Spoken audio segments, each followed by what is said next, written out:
And so spirits are involved, and these spirits are vicious beings. Because they are vicious, there is a training syllabus that God makes available for those who he raises to fight them. In some of those syllables I want to read to you tonight and teach you, so that you will know how to war where princes fight. Because not every believer stands there. And this is why we are not the same. There are those who are fighting. That's why the church can still have Sunday service. If they stop fighting, Sunday service will stop. In Colossians 4:12, it says Epaphroditus is one of you. But see, the difference is that he is a bond servant. You are the child of God, but there are some who are servants. And they are not just servants, they are bond servants. That means they don't have their will anymore. Because what God traded with them in order for them to do this work is that they submitted their will. Meanwhile, you need your will to serve God because you are a child. But a bond servant will have to transact with God with his will and say, take my will. From now till I die, I don't have a will anymore. Now, it is because of those kinds of people that they are churches. Not because of your pastor's rhema. He said, he labors fervently for you in prayers that you may stand perfect and complete. You came to church, they preached a message, you were weeping. You say, this pastor is a good teacher. Maybe you need to find out all the people that preached that message. Because the pastor was just the amplifier. The people who downloaded that possibility into the territory, you may never meet them. It's in heaven they will tell you. Because there are many things happening behind the scenes.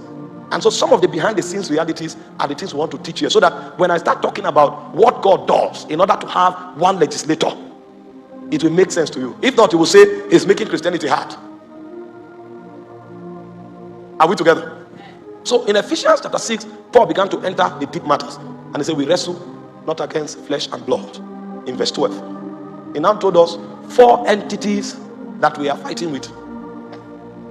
You think when you quarrel with somebody, it's because you misunderstood yourself. Paul is saying, your battle is not with men.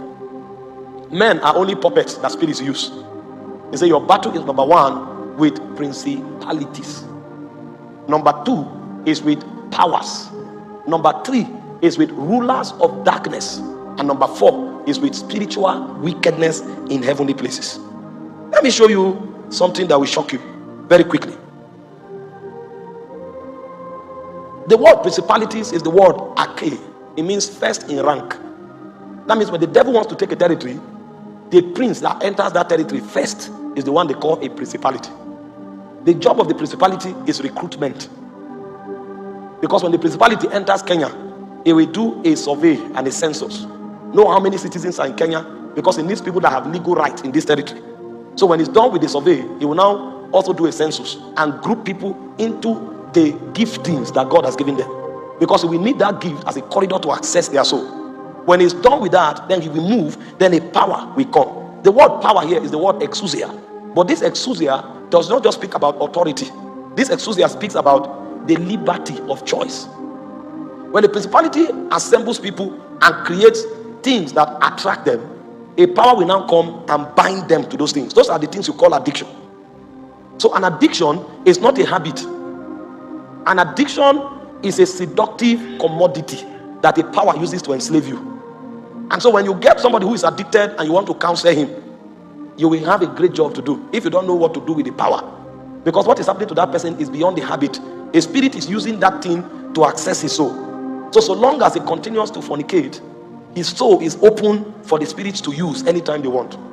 So long as he continues to lie, his soul is open. But the only thing that they will do to keep the door of the soul open is that a power will have to be there. So the power is the one that forces that person against his will to keep the door of his soul open so that the devil can deploy his gift to carry out his own agenda. The devil is not the one who gave the gift, but he knows how to harness the gift. So he knows you are a prophet. And if you are connected to God, those giftings can become the basis by which God will traffic through you to affect the city. So what he will do is that he will turn you against God through fornication. And so long as you are addicted to fornication, your heart and your soul is open. That's why Paul, speaking in Ephesians 4:27, he said, give no place to the devil.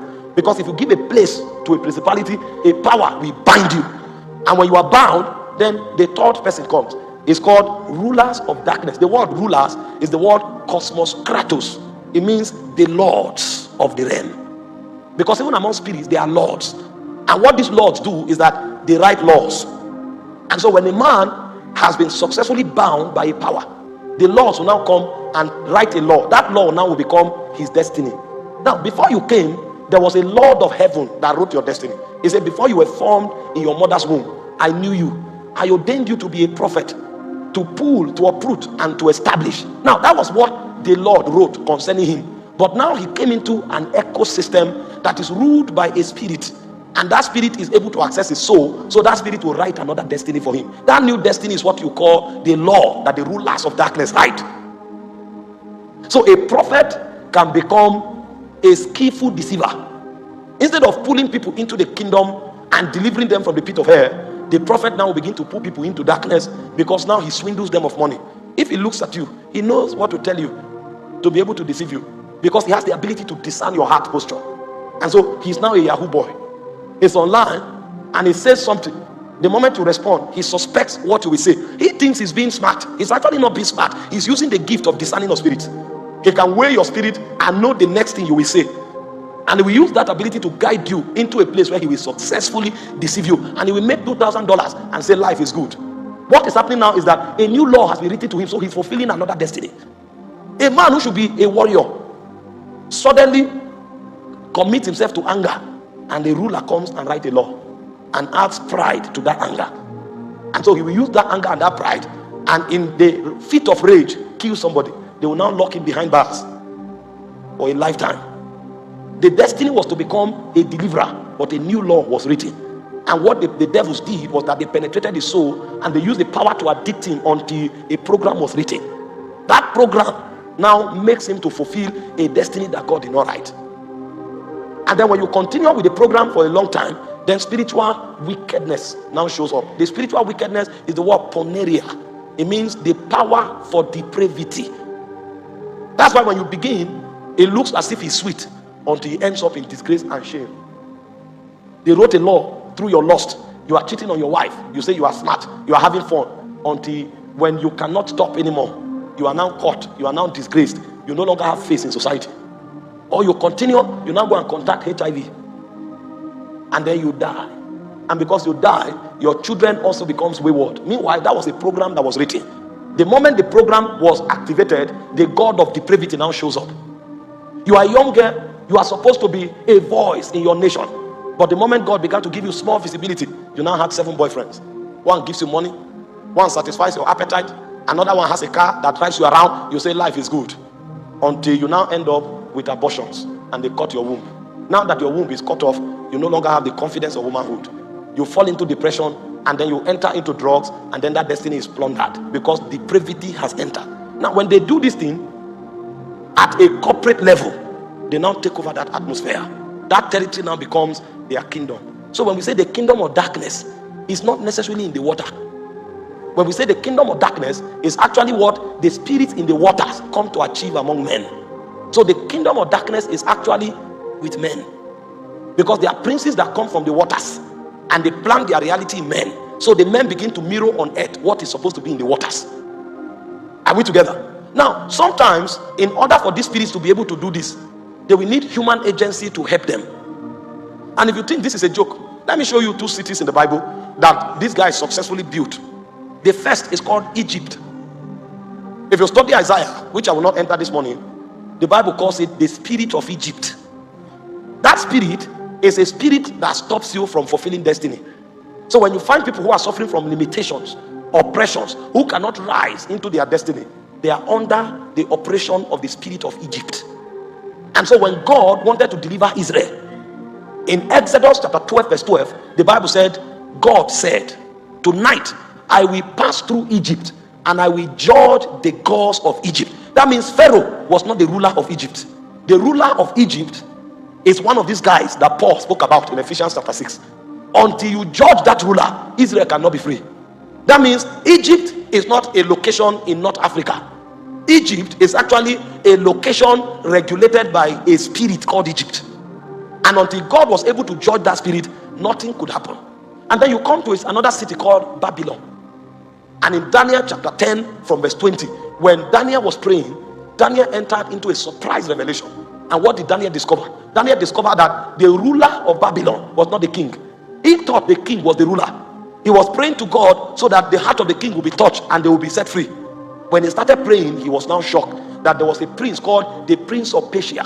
It was the Prince of Persia that was dictating everything happening in Babylon. And he was surprised to know that these princes had allocated times and seasons to themselves. So much so that the Bible said when the Prince of Persia is gone, he said, the prince of Grecia will come. Do you see why Paul said we wrestle against principalities and powers, rulers of darkness and spiritual wickedness? Because when one finishes his regime, he steps aside for another to come in.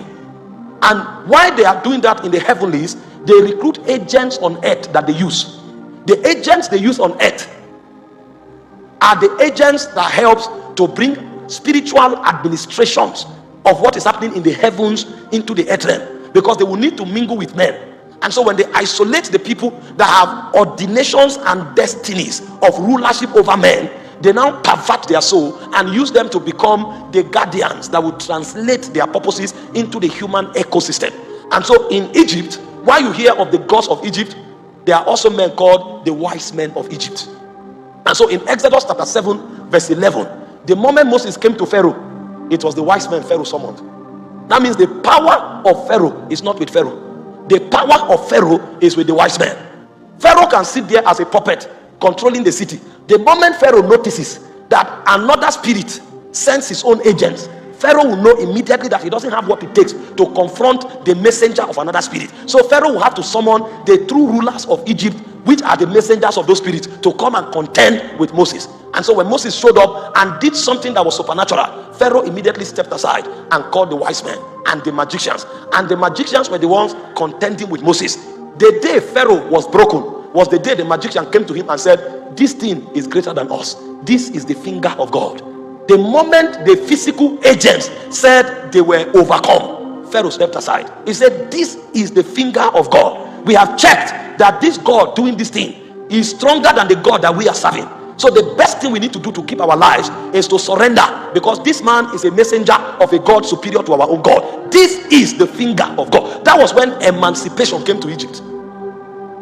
And the same thing happened in Babylon. If you study Daniel chapter 1 verse 19, when Daniel and Shadrach, Meshach and Abednego were brought forth, the king began to compare their strength with the strength of the messengers of the God of Babylon. And the Bible said, of all that the king demanded of them, he said Daniel and his friends were 10 times better than the magicians and the astrologers. And so every territory you enter, there are spiritual entities that are lords over that territory, and there are human agencies that transmit the agenda of those spirits. This is why evangelism is not enough to bring salvation. Before evangelism can be productive, intercession must first of all be fruitful. Evangelism is born out of intercession, because the fornicator, the liar, the corrupt leader, the thief is not just doing it because he loves it. That lust was in him, but the prince, in collaboration with the messengers, were the ones that made that thing become his lifestyle. And so before you deal with that person, you must first of all interact with the forces in the spirit. If not, whatever you tell that person, he may weep when you are done talking. Tomorrow he will go back, because what he's doing is a law he's obeying. And this is why I told you legislators make laws. Until new laws are written over territories, there will be no deliverance. Now when Jesus sent out the 70, they came back to him and they were rejoicing. In Luke chapter 10, the devils are subject to us. And Jesus looked at them and said, I saw Satan fall like lightning from heaven. I did the battle in the heavenlies before I sent you as messengers on the earth. And so if there is no contention in the heavenly, and if there is no making of warriors on ground, every other activity on earth will not produce results. The activity on earth is productive because there are engagements in the heavenlies, and there are functionaries on earth who are able to download what is happening in the spirit and make it laws over the city. When those laws are written, even a baby can begin to cast out devils. Even a young prophet can suddenly begin to talk to 10,000 people. That's what you call revival. But what you call revival is actually a product of spiritual litigation in the spirit that opened the atmosphere and unseated the wicked spirits that were lords over those lands. And so tonight, what God wants to teach us is how to make the functionaries that know how to cooperate with him in order to bring his corporate agenda over a territory. If God is able to raise 12 of such people from this meeting, in 1 year something will happen in Kenya. Such people are not many, but they are the ones that bring deliverance to territories. For Egypt, there was only Moses. For Babylon, there was Daniel, Shadrach, Meshach, and Abednego. And so sometimes you can come to a whole territory, there are 3. What I'm about to teach you this morning Some of you, it may come to you as a body. Some of you may be wowed by the intelligence. Some of you may enjoy it. But many times, those who become it are not up to a handful. And it takes a lot to become it. It takes a lot. That's why many never become it. 99.something% Christians only enjoy the benevolence of God. It's only few that stand with God to fight. And this kind of people I'm talking about, when Jesus returns for the battle of Armageddon, they are the ones who will fight with him on the last day. Because when Jesus returns, some of the saints who are still alive, the Bible said they will join him in heaven. And those who have gone to participate in the feast of the Lamb, he said they will descend with him. Those are the 10,000 saints that Moses was talking about. He said, I saw the Holy One descending from the mountain of Paran with 10,000 saints. That means of the whole human race, it's only 10,000 that came out of it. Our own generation alone, our world is over 7.79 billion people. Imagine all the generations that have existed. You collate all of them together. All God found was 10,000. That means in this generation, those who can become this may not be up to 10. Because if every generation produced 10, it will be more than 10,000. Are we together? And so when you come into a city, the quality of Christianity you see there and the atmosphere you can touch there is a product of the operations of the legislators. Because in darkness, the way you saw the wise men of Egypt who controlled the spiritual atmosphere of Egypt, that's how you will find legislators also in any city where God is Lord, controlling the spiritual atmosphere. Every spiritual atmosphere is doctored. In the negative supernatural, like I told you yesterday, you have messengers who are the ones they send, who are slaves of their appetites. So they use their appetites to enslave them. If the young lady needs to change her hair, she will need to go and stand on the street. So because of hair, she is willing to fornicate. And then the other young man is tired from work, and then he needs to satisfy his appetite, and then he goes to pick the young lady. So they are messengers living for appetites. So these ones are like animals in the spirit realm. They are the ones spirits ride like donkeys, because they are slaves of their appetite. But there are other important functionaries. As you begin to grow, you now find those they call witches and wizards. A witch and a wizard is not a slave of his appetite. A witch and a wizard has mastered appetite. So the spirits send them with different messages. What a witch does is to cast spells and to chant incantations. And so the reason you find harlots is because there was somebody in that city who went about and chanted spells over that city. In fact, the sons of the bondwoman, they are experts in this operation. When they come into your country or come into your city, the Christian is looking for a job in the oil company. And there's nothing wrong with that, because we need men everywhere. But you know what they do? When they come, they become shoe shiners. They become truck pushers. Because what they want to do is to map the city. And so as they are pushing the truck around the city, they are talking. They are chanting incantation. They are chanting incantation. Before the moon rises, they speak to the moon. And so the rays that come from the moon over that city, it's not just light. The rays that come into that city translate their spells. It's called astrology. Because the princes they are working with have the power to tame the constellation. When it's called the God of this world, it's not a synonym. It's not a figure of speech. When he called him the God of this world, it means now he has the power to manipulate creation. This is why the Bible said creation is in bondage. So when the moon rises, instead of the moon bringing light, the moon also is compelled to transmit spells. And so why the prince in the heavenly is controlling the moon, he needs a witch on earth who will cast those spells into the atmosphere. So when the moon is rising, the moon will be forced to carry that spell. And so when you are walking under the ray of the moon at night, if you don't have a covering, that spell will come on you. This is why at night, suddenly, people want to go to club. They don't know that when the moon rose, it rose with an enchantment. That enchantment is what triggers that appetite. This is why many times you find most men, they want to drink alcohol in the evening. They don't even know what is happening. But the moment it's evening, an appetite is awoken. Because what the witches spoke into the atmosphere is that the night will be a period where that appetite will be awoken. And so because that man is not deep in God, the rays of the sun will darken him. If you study Songs of Solomon chapter 1 verse 6, he said, look not upon me because I'm black. He said, the sun has looked upon me. And so these guys know, before it is 1 a.m., between 11:50, they begin to chant. Because the morning breaks after twilight. And so they will not allow 12 midnight to pass without sending an errand into the next day. And And so what the astrologers do, or the witches do, is that at night while you are sleeping and you are saying he giveth his beloved sleep, they are standing because they want to reprogram the next day. The God of the spirit realm of the earth, he will send the raids, but you need to send the curses, you need to send the enchantment, you need to send all of the incantation. And so the job of the witch is to make sure that midnight does not pass until he has sent the program. And so while you are sleeping and snoring, somebody is standing at every gate of Kenya, and he's there every day at 11 p.m. He will never miss it. As he's there, he finishes speaking. The moment the day crosses over, the sun carries that errand, because the sun now is a slave. He said creation is in bondage, waiting for the manifestation of the sons of God. So the only people who can cancel that program are the legislators that are also not asleep. So while the witch is talking, they are talking. While the witch is talking, they are countering. And so it becomes a battle of thrones. And so everything the witch says, they cancel it. And so when the God of this world looks upon the sun, there will be no enchantment that the sun will bring to the people. Then deliverance can begin to come to that city.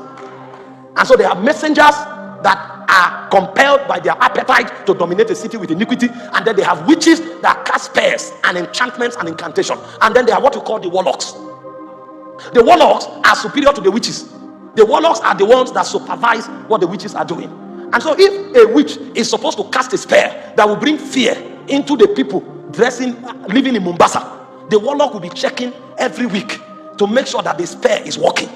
If the witch is to cast spell to make sure that families break, the warlocks will be working to check that families are actually breaking. And so if the warlock moves around and there's no news of divorce for 3 months, he knows something is wrong with the program. So it is the warlock that reports to the sage that this program is no longer working. So they need a superior intelligence. Maybe the intelligence they were using before to create divorce is immorality. And they now see that divorce is no longer happening because another intercessor came and locked his knee on the ground and began to fight immorality. And so a point comes, he pushes the spirit of immorality backward, because he pushes that spirit away. Divorce begins to reduce. They now know that, okay, there's something wrong with the program of immorality, so they will come with another program of drunkenness. If the program of drunkenness does not work, they will now go and create another program of immigration. You will now notice that in a particular month, everybody wants to come on holiday to Kenya. You will think, the economy is booming. Tourists are coming. Who told you they are tourists? People don't know the intelligence of spirit cities. Who is the tourist? They notice that immorality has gone down. Drunkenness is not working, because the moment they create a new law, a new legislator rises. If they create a new law, a new legislator rises, shutting every gate they want to open. And so they will keep opening gates. When the tourists come, the men will now discover that these people's skin are different color. Their body shape is different. So something will happen again. If legislators don't rise, then the activity of darkness will be growing. And the job of the warlock is to give situation report that this thing is happening. If it's not happening, the warlock is stronger than the witch. The warlock does not need the sun. The warlock can come and stand in the city center and say something and emit an energy, because he is more powerful. He doesn't need something to help his utterance. He can translate his utterance because he's a master of spells. And then after the warlock, you have what is called the sage. The sage is the one that imparts the warlock. The sage is the one that trains the warlock. I gave you an instance on Merlin yesterday. Hope you noticed that Gaius was a sorcerer of the old religion. But when they purged sorcery, he now decided to hide and he became a doctor. Now, when Merlin had his gift, he needed a sage to train him, because he had a gift but he couldn't master it. He didn't know what to do, so the mother had to send him to Gaius. And so when he came to Gaius, and Gaius discovered that he had that gift, because this one is not for everybody, it's for the gifted ones. Gaius began to give him books to read. Read this book, you will learn how to cast this kind of spell. You will learn how to cast this kind of spell. You will learn. Gaius trained him until his potentials now became greater. Because when Gaius dies, he will become the next sage. For that city to stand, walking by the power of darkness, you will need a sage. You will need a warlock. You will need a witch, and you will need messengers. There is a very rigid training syllabus for these people. But tonight, my job is not to teach you how to become a witch. So I will teach you. I'm not one myself. I will teach you the opposite, which is the warriors in light. Because the same way you have a witch, a messenger, a witch, a warlock, and a sage in light, in the college of intercession, You have an intercessor, you have a watcher, you have a guardian, you have a custodian, and then you have a judge. If a city will be preserved, we too must raise wise men. And so, like I said, these are the people that make the city. They are the architects of a city. But this kind of growth will put laws over your soul, because the whole idea is to fine-tune your soul to be able to traffic frequencies of the Spirit of God. The same way the witch must be trained to be able to pick the signals of the Spirit, you too must be trained. And so those who walk here, they walk with God all their lives. You may not have the luxury of being a football fan. You don't know why the devil is bringing everything he's bringing. Some of our intercessors, who should have grown by now to become judges, they spent the last 7 years arguing Messi and Ronaldo, because they checked the lust of their soul. They knew that was what got their attention, and so they kept arguing. In fact, at some point where they were supposed to have an encounter to bring them to the altar, they now won a lottery to go to what's the stadium's name now? To Barcelona Stadium, Camp Nou. So they were excited. They traveled to Spain and they snapped in Camp Nou and came back and enlarged it and kept. When they are supposed to have an encounter, they open another door. The next time they will go to Madrid and they will snap with Ronaldo, and they will keep that picture for a lifetime. So instead of beholding God, they will be beholding the picture. But you see, in darkness they know the laws. You will never find a witch worldly. You will never find a witch who is carried away by fashion. His cap is Gucci, his chain is Gucci, his suit is Gucci, his shoe is Gucci. No witch has that time, because the noise of the world will affect their transmission. This is why most of them hide in the bush. It's not because they are supposed to live in the bush. It's a testimony of separation. That is the price they pay. They cannot live among men. Men are too distracted and noisy. And so the weight of that calling drags them away, and they are in isolation. And so they wake up with enchantment and they sleep with enchantment. In fact, sometimes they walk in the forest round the clock, because there are some plants that don't appear until midnight. It's not every plant in the forest you see. There are certain plants that become visible at 12 midnight. And so the witch will be searching for those plants. That's why they are able to cure some ailment. And so when you have a particular challenge, they will tell you this plant is deep in the forest, but it's at certain hour of the night that it appears. And only wise men are able to trace that plant, and they will wait for that time. When it is 12:01, the plant will come out and they will catch it. If the sun begins to appear, the plant will vanish. All of those intelligence are the things they learn while working with those spirits. There are certain plants that they need to guide them on how to mix it. It's like soup. You don't start cooking with salt. It's a protocol. So they know how to mix the concoction in the right proportion in order to get the exact taste that the spirit will alight upon, in order to create an impact.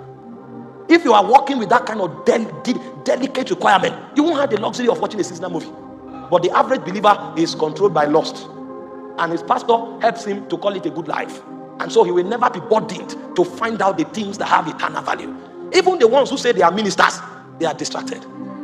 Any dress fashion that comes out today, that's what all of us are wearing, because we are monitoring the world to see what they will do, so that we will take dressing and we think we can grow. If you watch some of these medieval movies, they teach you kingdom lifestyle. That's why sometimes if I sit down, I can come here for 7 days, the television will never on. If I want to look at the screen, it's because there is something I want to study that I don't have a book to study it. And so I know that these medieval movies are highly researched. And so when you sit down and you are looking at it, you are seeing the making of a kingdom. When I was watching Merlin, I was actually studying. The young prince stands up, he thinks he's a fighter. Meanwhile, everywhere he goes, the warlock must follow him. Because if he doesn't follow him, he will die. That means that kingdom is protected by the gift of the warlock, because the spirit is jealous over that kingdom. And the reason they sent that warlock is because they wanted the restoration of Albion, the day when witches will be permitted to practice their acts again. That's why they came, because the city is built on sorcery, and that city is what you call England today. And you will go to England and say you are coming to a civilized nation.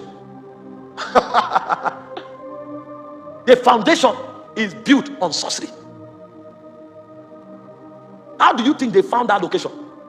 The point where time begins is in London. They call it the ground zero. That means they found the center of time. That's where you can find the reference of time. You can't set time correctly until you go there. That's the 0 point where the universal clock is set. So they studied the earth. They knew where all of the gates and the codes are kept. And so they didn't just start that city because they found it. They started it because spirits led them there. And so when God sends you to that city, you want to speak English. A city built on governance and intelligence. Do you know what is at the foundation of Kenya? That thing is what regulates your appetite. You say, I like this. Who told you like it? You are a slave of feelings.